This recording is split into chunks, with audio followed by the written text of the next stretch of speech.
అక్రమ వలసదారులపై ట్రంప్ ఉక్కుపాదం మోపుతున్నారు. అమెరికాలో అక్రమంగా ఉంటున్న దాదాపు 1 కోటి మందిని పంపించేయాలని భావిస్తున్నారు. అందుకు అనుగుణంగా అధికారులకు ఉత్తర్వులు కూడా జారీ చేశారు.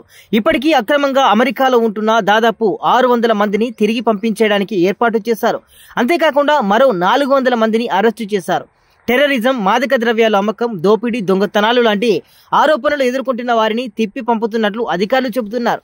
అమెరికాలోని అన్ని రాష్ట్రాల్లో ఇలా అక్రమంగా ఉంటున్న వారిని, గడువు దాటినా తిరిగి వెనక్కి వెళ్ళని వారిని ప్రత్యేక విమానాలు వేసి మరీ పంపిస్తామని ట్రంప్ ప్రకటించారు.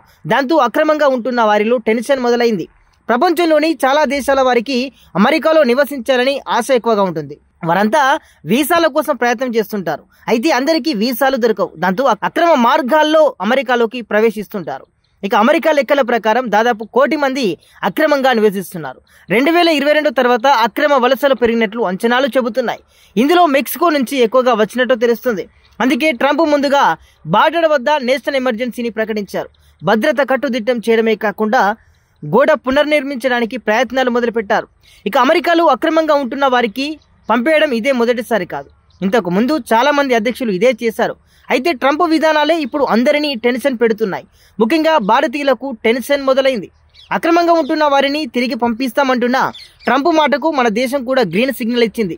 అమెరికాలో చట్టబద్ధంగా ఉంటున్న వారిని మినహా మిగిలిన వారందరినీ తిరిగి స్వదేశానికి తీసుకొస్తామని విదేశాంగ మంత్రి జైశంకర్ ప్రకటించారు. దాంతో ఇక అమెరికా కళ సాకారం కావాలంటే చాలా టైం పట్టే అవకాశం ఉంది. ఇప్పటికే ట్రంప్ మొదటిసారి అధికారంలోకి వచ్చిన సమయంలో దాదాపు 15 లక్షల మందిని తిరిగి పంపించేశాడు. ఇది తనకు చివరి టర్మ్ కావడంతో ఈసారి తన మార్కు చరిత్రలో నిలిచిపోవాలని భావిస్తున్నారు.